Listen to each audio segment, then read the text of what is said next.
aquí voy a empezar hablando de los niños. Sabemos nosotros que los niños son un gran regalo de Dios nuestro Señor, pero que tienen su psicología, que tienen su temperamento, que tienen sus gustos, que tienen sus intuiciones, en definitiva, que tienen sus características propias. Y lo grande de este maestro es que no es maestro solo de adultos, es también maestro de niños. Hay algunos pasajes que nos permiten ver esa faceta. Uno de ellos es Marcos 10, 14 y siguientes. Los niños tienen el don de la intuición y ellos saben, sin palabras, a quién acercarse y de quién alejarse. Y lo que hacen los niños es, viendo 13 adultos juntos, acercarse a uno de ellos. Y los otros 12 se molestan porque, según ellos, están enfadando al maestro. Y por eso, cuando los niños se acercan al Señor, los apóstoles quieren alejarlos para que no molesten al maestro. En realidad, los molestos son ellos y de alguna forma por comodidad no quieren que esa molestia proyectada desde su interior afecte al maestro. El Señor lo advierte y les dice: dejen que los niños se acerquen a mí y no se lo impidan, porque de los que son tales es el reino de los cielos. Y aquí nosotros vemos varias lecciones. Primero, Cristo considera que ha venido a salvar a todos. Y los primeros todos en el orden del tiempo son los niños. Son esas almitas, vamos a decir así, que necesitan confianza, que necesitan cariño, que necesitan ternura, que necesitan cercanía. Y precisamente por eso, sin razonarlo de esta manera, los niños actúan así, porque ven que el Señor, como nos decía el Evangelio de hoy, había una virtud en él que sanaba a todos. No es que los niños necesiten ser sanados generalmente de enfermedades importantes desde el punto de vista espiritual, en ocasiones sí, desde el punto de vista físico, pero este Salvador se considera y viene a salvar a todos, y en primer lugar los niños. Y nosotros vemos cómo se acercan los niños, Él los abraza y los bendice. Eso es lo que necesitan los niños. Desde luego que la vocación que sobre todo ustedes, madres de familia, tienen respecto a sus hijos pequeños, es una vocación extraordinariamente importante, porque es en la niñez el periodo en el que se transmiten los valores más importantes a un hijo, a una hija, los primeros años de la vida. Sin muchas palabras, pero con muchos gestos, los niños van aprendiendo. Y van aprendiendo el respeto y el cariño y la ternura y lo que significa el cuidado de las otras personas. En definitiva, todo lo que después necesitarán para la vida lo van recibiendo de una manera infantil en sus primeros años.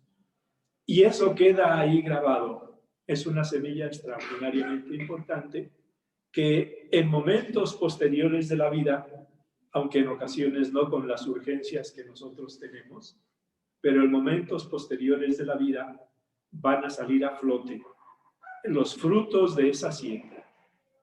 Por eso nunca nadie debe desesperar de lo que ha sembrado y debe seguir sembrando en el corazón de los niños. Lo captan todo, lo asimilan todo, lo escuchan todo, se enteran de todo. Y por eso, más que palabras, recuerden que el libro que lee todo niño es la vida de los papás.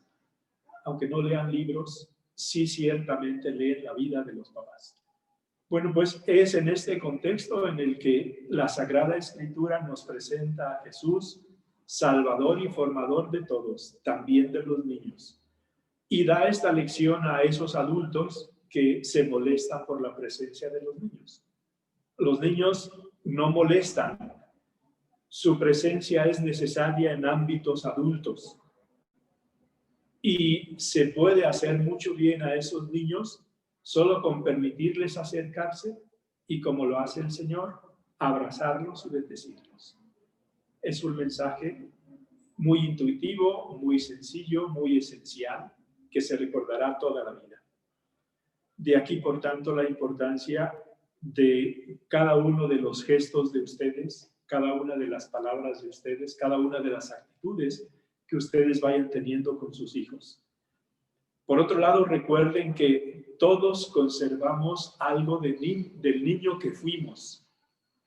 Y es interesante también tener esto presente porque, aunque crezcamos y cumplamos años, no decimos cuántos, yo ya los dije claramente, 7 y 2, 72. Aunque vayamos cumpliendo años, no está mal que conservemos algo de los niños, de su sencillez, de su confianza, de su sinceridad, porque además es una condición para entrar en el reino de los cielos. Por eso el Señor dice, de los que se hacen como niños es el reino de los cielos. No dice de los que son niños, porque pues si solo fuera de los niños ya no sería nuestro, ya somos adultos. Pero todos podemos hacernos como niños. Y como dirá después el Señor, conviene nacer de nuevo. En este segundo nacimiento podemos nosotros ver la infancia espiritual que conviene que cada uno de nosotros vaya viviendo, vaya asimilando y vaya transmitiendo. En este sentido, un ejemplo extraordinario de la infancia espiritual es Santa Teresita del Niño Jesús. Vivió solo 24 años. Y en esos 24 años mantuvo una actitud de niña ante Dios nuestro Señor, ante Jesús.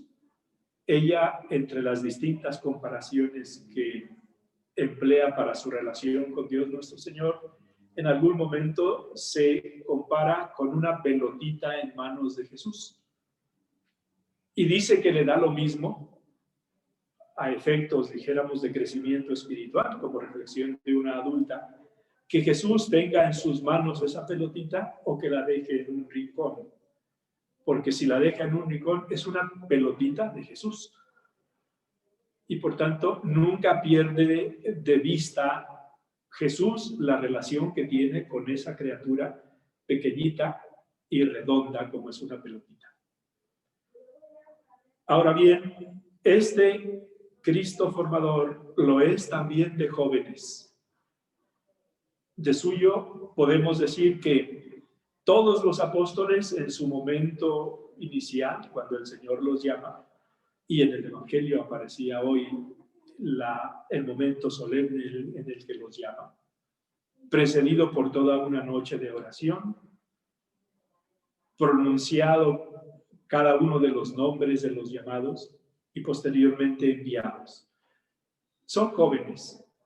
Quizás San Pedro pues, puede tener algún año más porque tiene suegra y lo más probable es que ya fuera viudo, que de otra manera no se entiende cómo el Señor lo haya separado de una familia, de una esposa y de unos deberes familiares. Es inconcebible humanamente y por tanto es todavía más inconcebible divinamente. Bueno, pues todos estos apóstoles son llamados en su juventud. Recuerden que la juventud es una etapa en la que la persona ha dado ya una serie de pasos en su vida, pero todavía no da los definitivos. Y el llamado de Dios nuestro Señor a cada uno de los apóstoles es, dijéramos, el paso número 1 que dan para hacer lo que definitivamente Dios quería que fueran. Es verdad que les falta formación, pero Cristo formador viene precisamente a darles una serie de lecciones, más con su vida y con su testimonio que con sus palabras. Y por eso los llama y le entienden. A pescadores de peces los llama para ser pescadores de hombres. Entienden lo que significa pescar.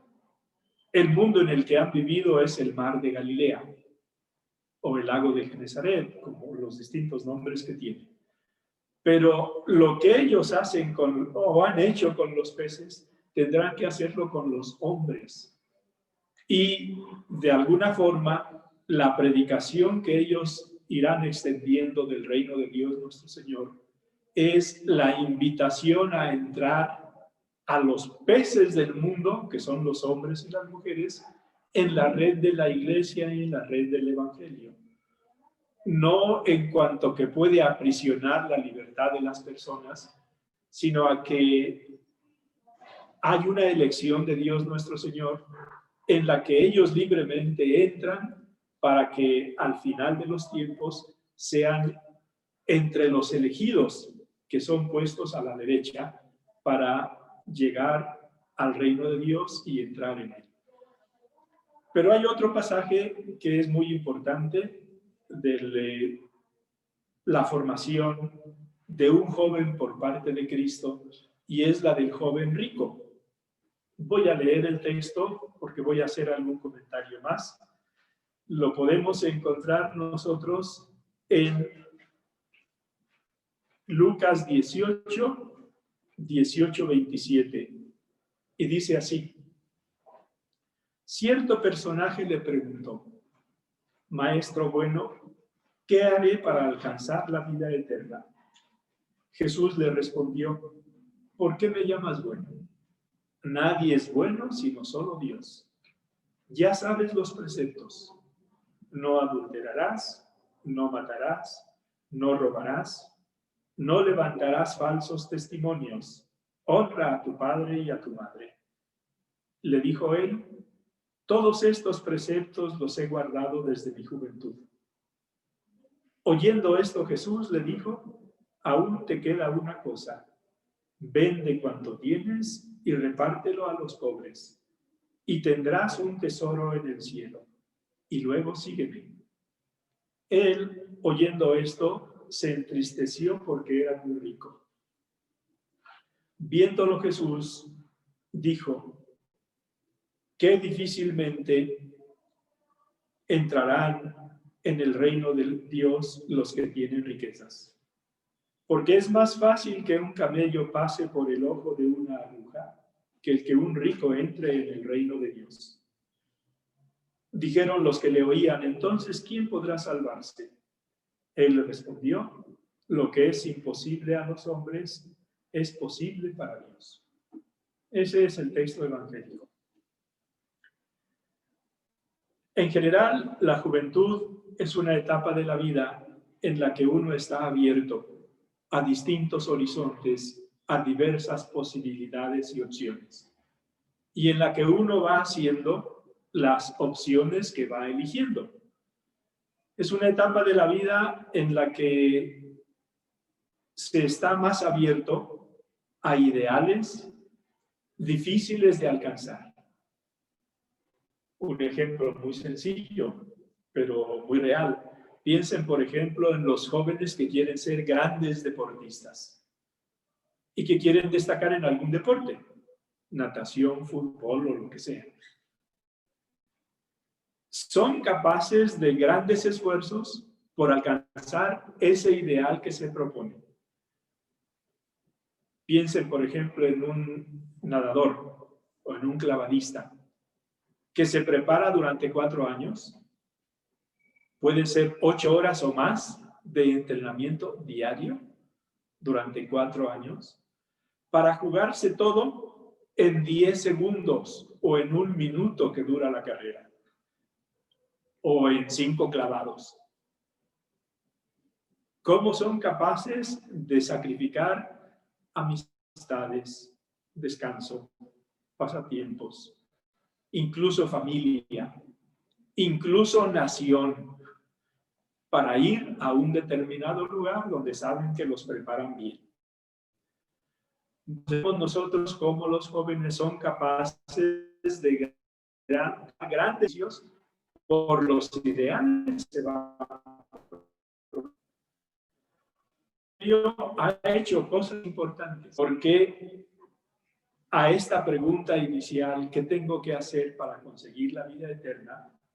El Señor le dice la respuesta, digamos, lo que tienes que hacer es cumplir los mandamientos. Él le dice, todo esto ya lo tengo. ¿Hay algo más que tenga que hacer? El Evangelio de San Lucas no lo refiere así, pero el Evangelio de San Marcos, que es mucho más preciso en observaciones psicológicas de cercanía, dice, y mirándolo, lo amó. Y luego le dijo, si quieres llegar hasta el final, fíjense en esta invitación del Señor. Todo lo que ha hecho es importante y es bueno cumplir los mandamientos, pero tiene todavía una inquietud de dar más. Tal vez en esa inquietud piensa que el Señor le pedirá alguna cosa más sencilla. Bueno, pues entonces mira, ve, en vez de ir una vez al templo, ve 2 veces cada semana. Y ya está todo. Y no, el Señor sabe ir hasta el fondo con las personas que presentan inquietudes más de fondo.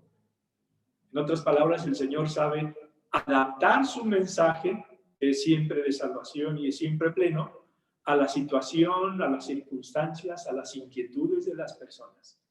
Y por eso le dice, si quieres llegar hasta el final, en realidad perfecto significa completamente hecho. Y llegar hasta el final significa llegar completamente hecho. Entonces, si quieres llegar hasta el final, y aquí es donde le dice cosas que no le gustaron, vende lo que tienes, da el dinero a los pobres y luego ven y sígueme. Si quieres llegar hasta el final, fíjense en esto, el Señor no se impone, propone.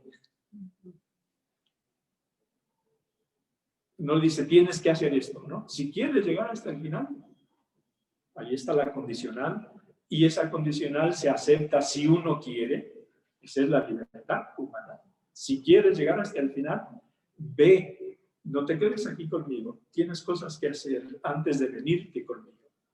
Ve, vende lo que tienes, no dice vende la mitad de lo que tienes y resérvate la otra mitad. No dice incluso vende el 80% de sobra, ¿no? Vende lo que tienes, todo lo que tienes. Da el dinero a los pobres, que no sea solamente una especie de trato humano por el que tú te beneficias de unos bienes que tienes y dispones del dinero, no. Da el dinero a los pobres, porque el que da a los pobres da a Dios. Da el dinero a los pobres, lo cual está indicando no solo capacidad negociante, vende lo que tienes, sino también desprendimiento real. Da el dinero a los pobres. Y luego ven y sígueme. Y se lo está diciendo quien no tiene dónde reclinar la cabeza.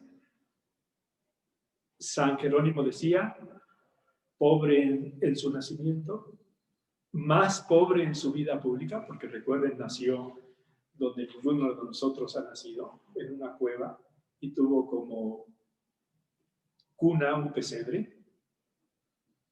Pobre en su vida pública, el Hijo del Hombre. Bueno, las aves del cielo tienen sus nidos y las raposas tienen sus madrigueras. Pero el Hijo del Hombre no tiene dónde reclinar la cabeza. Y paupérrimo en su cruz, porque lo dejaron, lo privaron incluso de sus vestiduras. Bueno, pues este que vive así la pobreza es capaz de decir a quien tiene mucho dinero, da el dinero a los pobres y tendrás un tesoro en el cielo. El tesoro de la tierra, que puede ser muy grande y muy brillante y muy cómodo, se acaba en la tierra. El tesoro del cielo es un tesoro eterno. Y ya es el mayor tesoro seguir a Cristo. Venir y estar con Él, dedicado a Él. Nosotros no conocemos siquiera el nombre de este joven. Y podría haber sido el apóstol número 13 para sustituir de otra forma a Judas, que fue sustituido, como sabemos, en los Hechos de los Apóstoles, por uno de los discípulos elegidos en ese momento.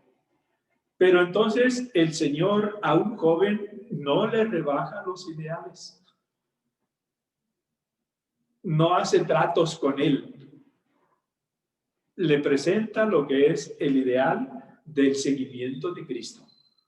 Y ese ideal en determinados momentos es radical. No es así con todas las personas, porque aunque todos vamos hacia Dios nuestro Señor, cada uno va por un camino distinto, subiendo, vamos a decir así, hasta el monte de la perfección. Y unos vamos por un camino y otros van por otros caminos, pero en el fondo todos estamos siguiendo al mismo Señor. Por tanto, lo que Dios nuestro Señor nos pueda ir pidiendo en la oración, en una homilía, en una lectura, en un testimonio, debemos irlo tomando en serio, porque significa que es algo que el Señor nos propone para continuar nuestro camino de seguimiento. Y eso que hizo con este joven, que vemos nosotros se acerca con sinceridad al Señor, eso lo puede hacer el Señor cuando quiere y como quiere y con las personas que Él quiere. No es que nosotros debamos pedirle al Señor el grado superior y supremo de seguimiento. Lo que tenemos que pedirle es la gracia de ser generosos en el estado de vida en el que Él nos ha llamado, para que lo que tenemos y somos nos vaya ayudando no a retirarnos tristes porque tenemos muchas posesiones, sino a seguirlo con alegría, a seguirlo con confianza, a seguirlo con ilusión. Porque sin nosotros, muchas personas también pueden seguirlo.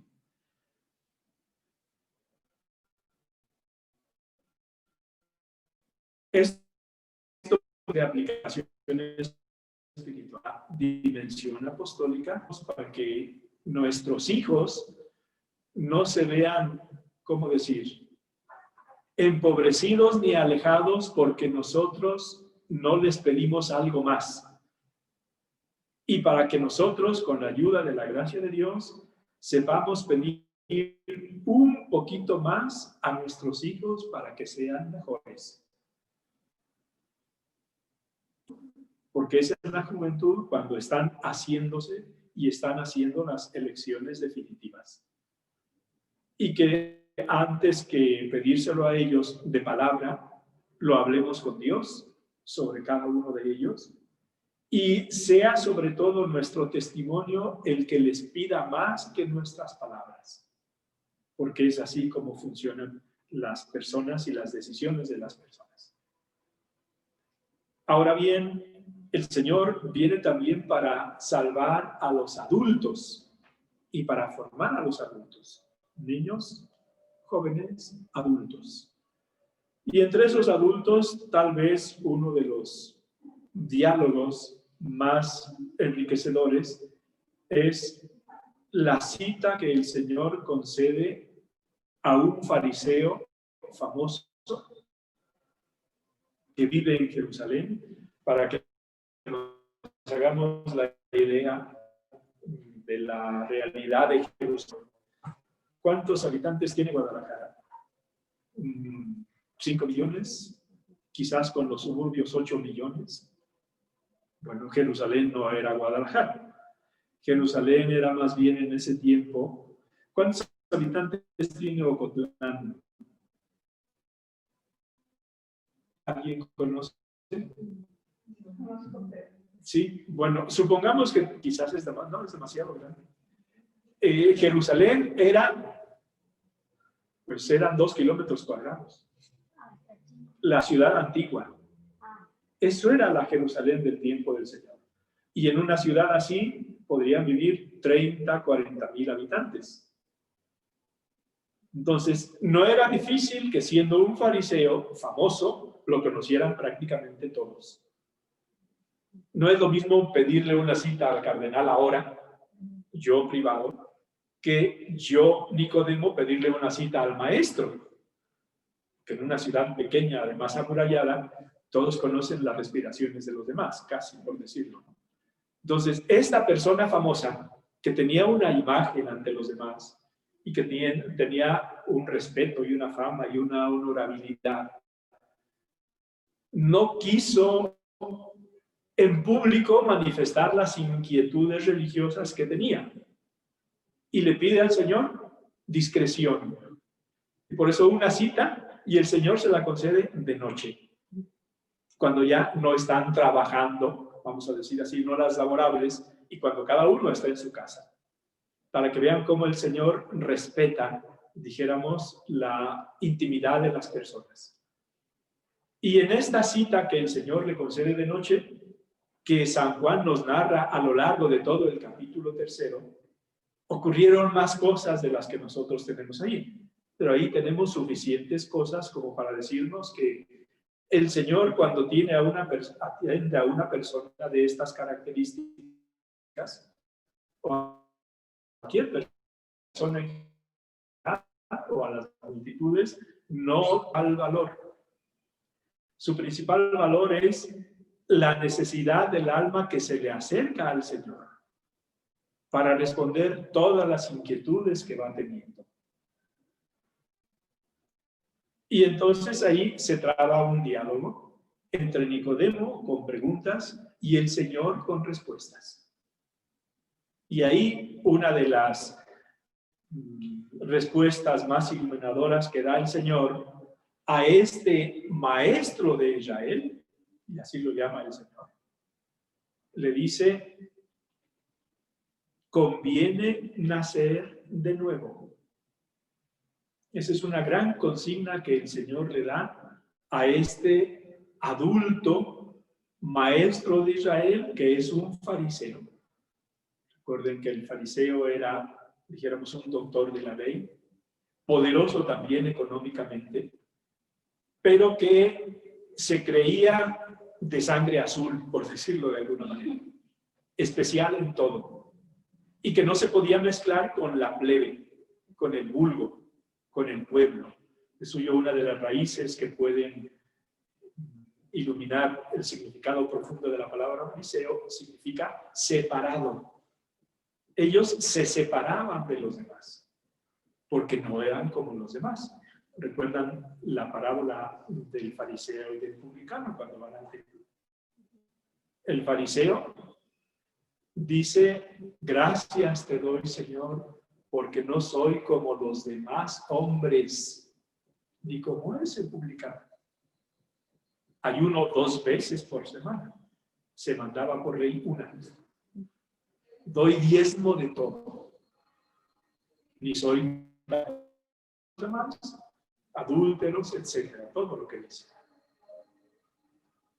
Y la oración que nosotros escuchamos, que el Señor pone en boca del publicano, es una oración que dice solamente de una persona que no se pone de pie a 2 metros del altar, sino que se queda en la última fila, que ni siquiera es capaz de levantar la mirada para ver al Señor, y le dice desde lo más profundo de su corazón: ten piedad de mí, Señor, que soy un pecador. Y el Señor, comentando esto, dice: el que bajó justificado a su casa del templo no fue el fariseo, porque no necesitaba nada de Dios. Fue el publicano, que se reconocía pecador. Y entonces había posibilidad y forma de salvarlo, porque se reconocía pecador. Entonces tenemos nosotros este tercer campo de Dios nuestro Señor, que viene a salvar a todos, también a los adultos, que han crecido con una serie de valores, de opciones, de circunstancias, de personas, de ambientes, que en buena parte han elegido ellos. Y la imagen de un adulto, en el fondo, es la imagen que cada uno de nosotros hemos ido eligiendo. Nuestro presente es, en el fondo, resultado de todas nuestras elecciones pasadas. Pero lo importante es que si es un adulto que se acerca al Señor, tiene salvación, tiene oportunidad de salvarse. Y lo dice el Señor en este diálogo con Nicodemo, le dice: tanto amó Dios al mundo que entregó a su Hijo único, para que todo el que crea en Él no perezca, sino que tenga vida eterna. Es, dijéramos, la verdad fundamental y la motivación fundamental de la encarnación y de los evangelios y de la vida de Cristo. La manifestación del amor de Dios al mundo en cada etapa de la vida del mundo, que nos entrega a su Hijo único, para que todo el que crea en Él, el niño, el joven, el adulto, no perezca, sino que tenga vida eterna. Por eso todo lo que el Señor hace, dice, dispone, proyecta, programa, etc., todo eso, en definitiva, es una manifestación del amor que Dios nuestro Señor tiene al mundo. Aplicación espiritual. Cada uno de nosotros es Nicodemo. Cada uno de nosotros, en alguna etapa de su vida, y quizás en todas, de un modo distinto, va teniendo preguntas, inquietudes, cuestiones que desea presentar al Señor, que conviene presentar al Señor. Y eso tendría que ser nuestra oración. Inquietudes que yo tenga de mi persona o de las personas encomendadas a mí, preguntas que no entiendo, oscuridades que me vienen, confusiones en las que entro, todo eso es perfectamente materia de una cita que el Señor me concede. No es necesario que sea de noche. Desde luego también podemos hacerlo de noche. Para Dios en este sentido no existen los momentos de nuestro día. Dios está siempre con el oído de su corazón atento a nuestras necesidades. Y nosotros podemos interrogar al Señor y podemos ir recibiendo del Señor las respuestas que Él sabe que vamos a comprender. Y esa misma actitud que el Señor reserva para un adulto, debemos nosotros fomentarla en nuestro corazón para todas las personas que están a nuestro alrededor. Para darles su tiempo, para darles su espacio, para no tener como criterio fundamental las prisas de nuestro reloj, para que cada una de las personas que nos pueden preguntar explícitamente o en las que nosotros vemos algunas inquietudes, puedan ir escuchando de nuestro testimonio y de nuestra palabra un consejo respetuoso, un consejo paciente, un consejo práctico y concreto que las pueda ayudar a mejorar en sus vidas.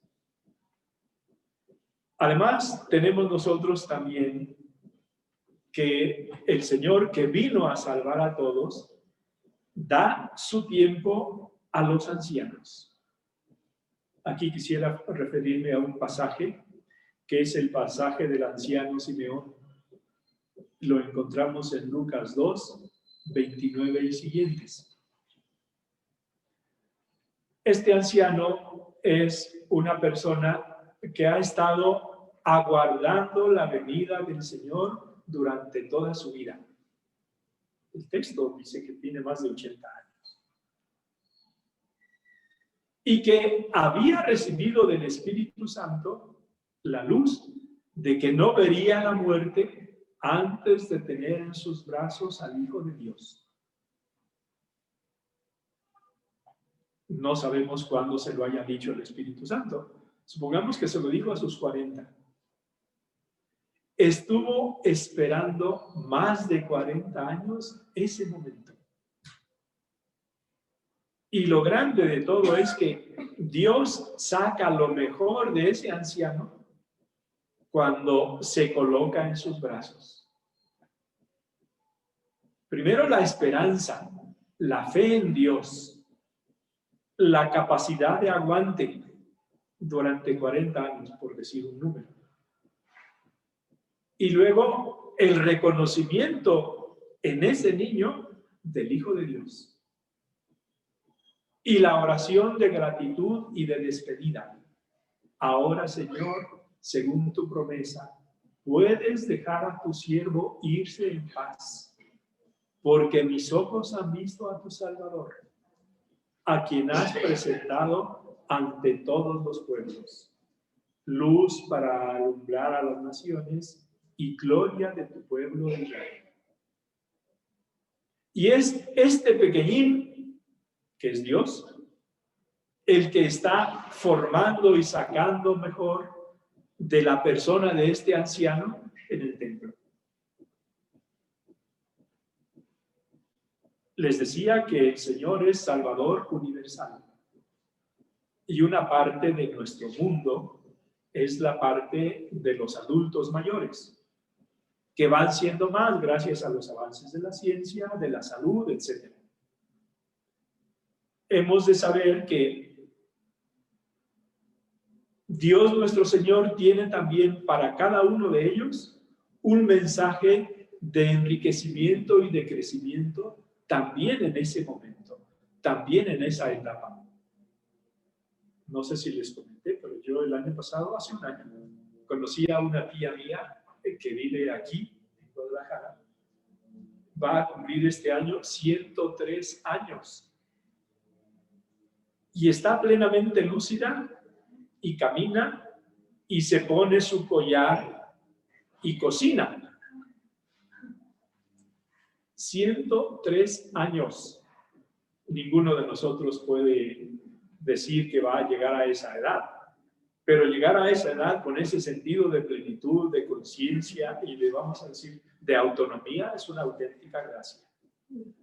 Bueno, pues ella también está llamada a seguir creciendo y a seguir esperando el momento del encuentro definitivo con Dios.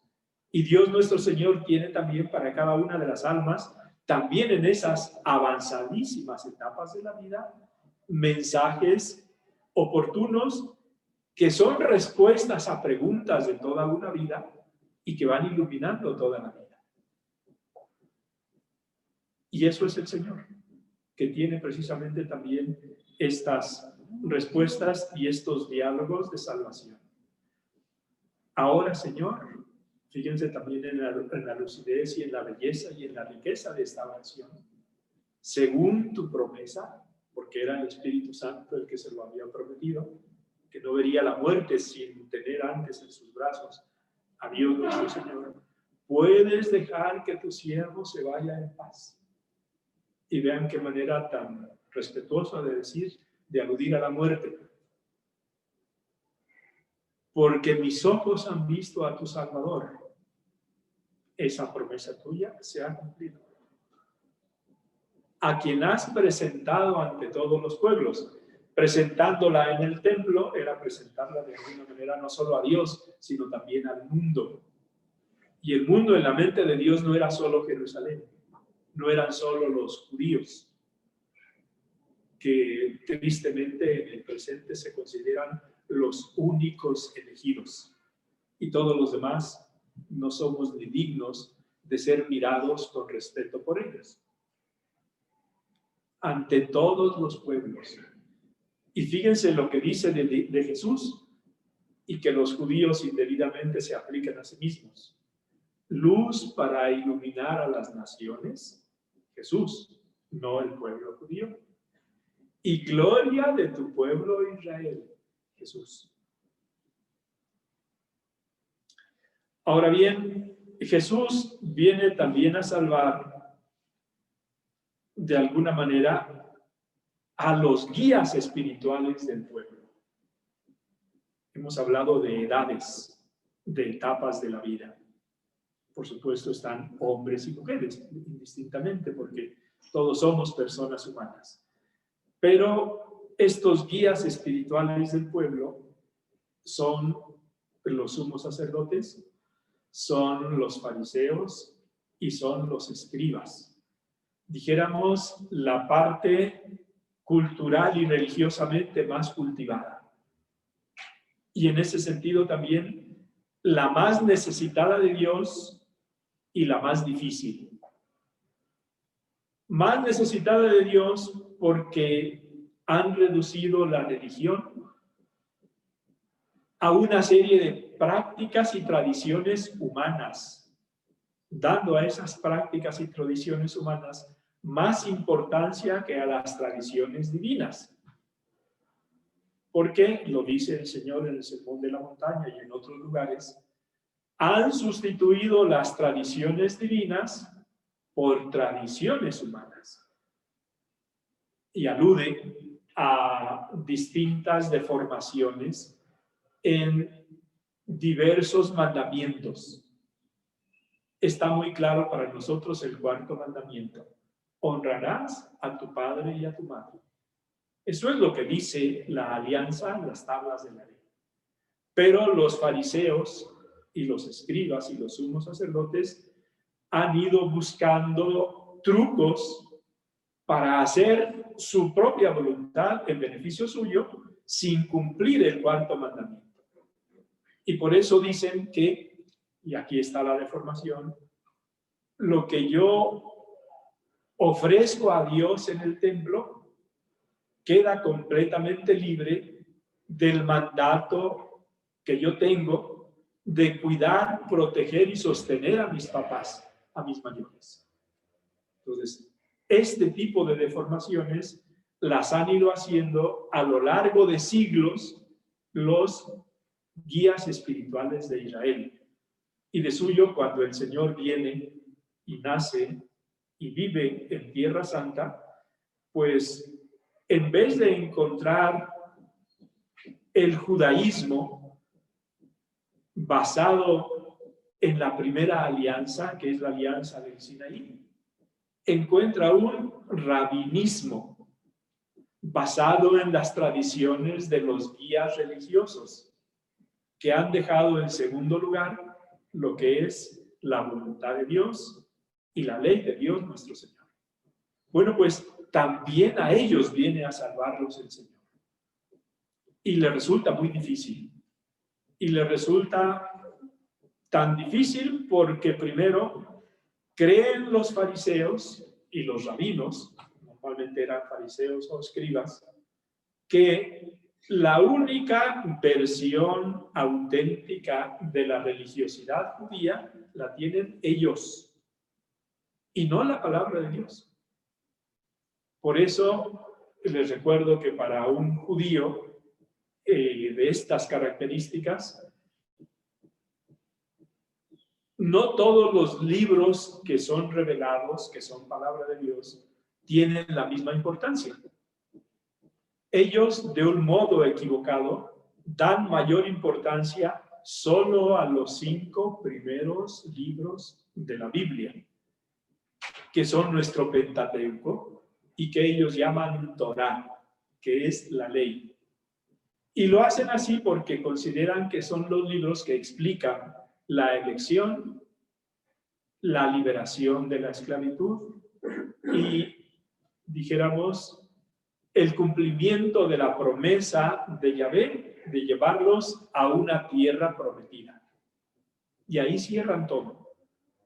Luego vienen lo que hacen los reyes a lo largo de la historia, en la historia del pueblo elegido. Luego viene lo que dicen los profetas y luego viene lo que escriben los sabios. Pero como lo que hacen los reyes muchas veces no está de acuerdo con la imagen idealizada que tienen de sí mismos como pueblo, lo dejan de lado porque no les conviene. Lo que dicen los profetas es muchas veces una crítica a las deformaciones religiosas, sociales y morales del pueblo, y por tanto no les interesa porque son críticas a este pueblo idealizado que son ellos. Y lo que dicen los sabios muchas veces también son reflexiones sobre errores del pueblo. Entonces, los jefes religiosos a los que encuentra el Señor son jefes religiosos formados con todas estas prescripciones humanas, tradiciones humanas, que no son las tradiciones religiosas divinas. Y por eso el Señor en ocasiones pues responderá a las preguntas que muchas veces de un modo capcioso le hacen estos guías religiosos. Recuerden, por ejemplo, entre otras, se acercan a preguntarle, escribas y fariseos, ¿debemos pagar o no el tributo al César? Y lo hacen para hacerlo caer en una trampa. Según ellos, inevitable. Si dice que debemos pagar, vamos a acusarlo de ser un aliado de Roma.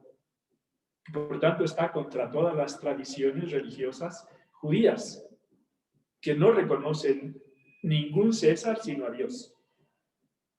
Si dice que no debemos pagar, lo vamos a acusar de subversivo, que está contra el poder establecido, que por tanto no puede ser nuestro Mesías. Es decir, las intenciones con las que le hacen esta pregunta a los guías religiosos no son intenciones claras ni rectas, son intenciones que buscan hacer caer al Señor. Pero Dios es Dios y sabe un poquito más que todos los judíos juntos y que todos los fariseos juntos. Y pregunta inocentemente, muéstrenme una de las monedas del censo, del diezmo. Y le presentan una moneda y él pregunta, ¿y de quién es esta imagen y esta inscripción? Y le dicen, del César. Y responde, den al César lo que es del César y a Dios lo que es de Dios. Entonces, lo que era una ocasión de trampa para el Señor, lo convierte el Señor en una ocasión de evangelización para ellos y para todas las épocas históricas, que no siempre hemos entendido como debimos entender. Muchos de los problemas históricos que han ocurrido entre Iglesia y Estado han sido precisamente porque no entendimos bien. No me meto más en este tema, pero ahí está. El Señor nos dice claramente, el César debe ser reconocido en su campo y hay que darle lo suyo. Pero también Dios debe ser reconocido en el suyo y hay que darle lo suyo. Bueno, es a este tipo de personas a quienes el Señor también quiere salvar. Y en ocasiones los mensajes más duros que pronuncia el Señor en el Evangelio son contra ellos. Pero son contra ellos porque de alguna forma ha agotado todos los otros recursos. Los recursos de la paz, los recursos de la benevolencia, los recursos de la serenidad, los recursos, dijéramos, un poquito de la consideración. Y por eso les dice, ay de ustedes, escribas y fariseos hipócritas. Y se lo dice muchas veces y por muchos motivos, todos perfectamente legítimos. Cada uno de nosotros tiene algo de escriba y de fariseo y de sumo sacerdote.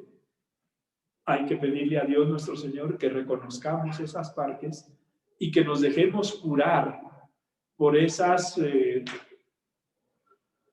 imprecaciones que empiezan por ay de ustedes, escribas y fariseos hipócritas.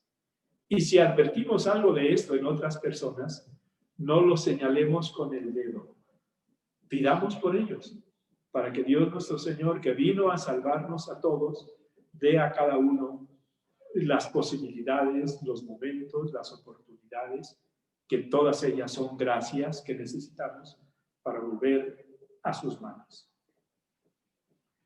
Quedan todavía 10 minutos. Quiero responder yo. Si tienen alguna pregunta sobre esto, algún comentario sobre esto. Si no, voy a tratar otro tema de cierta actualidad.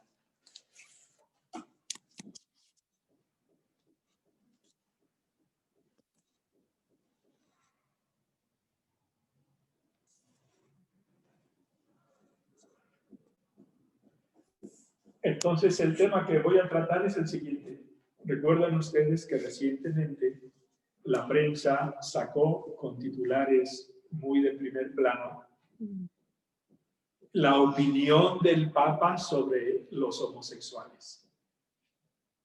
Y decía más o menos en síntesis la prensa que el Papa acoge a los homosexuales o, de alguna forma, la homosexualidad. En realidad, tenemos que decir primero que se trata de una entrevista o de un programa hecho de distintas entrevistas.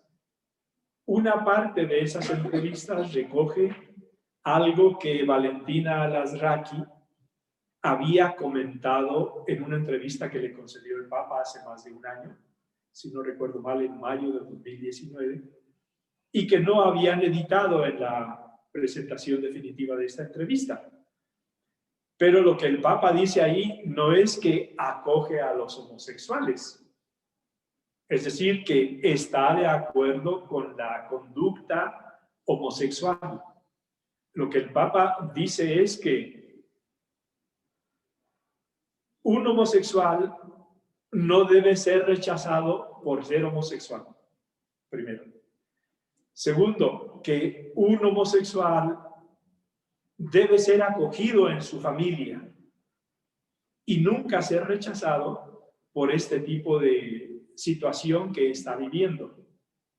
Y tercero, que un homosexual, o mejor, que el Estado debe prever jurídicamente cómo incluir este tipo de situaciones sociales para que queden atendidas jurídica y civilmente. Si nosotros lo entendemos así, estamos entendiendo que el Papa en ningún momento ha cambiado la doctrina de la Iglesia respecto a lo que significa la conducta homosexual y que no está en contra de las personas que pueden estar en este tipo de situación, que pide a las familias que acojan a cada una de las personas que se pueden dar en el seno de las familias con este tipo de conducta y que pide al Estado que esté atento para que este tipo de situaciones queden atendidas jurídicamente. ¿Sí? Entonces, dicho esto, les regalo 5 minutos y terminamos ahora. Te damos gracias, Señor, por todos tus beneficios, a ti que vives y reinas por los siglos de los siglos. Amén. Cristo, Rey nuestro, venga tu reino. Virgen prudentísima María, Madre de la Iglesia, ruega por nosotros. En el nombre del Padre, del Hijo y del Espíritu Santo. Amén. Amén. Buenos días y que el Señor la siga bendiciendo. Gracias.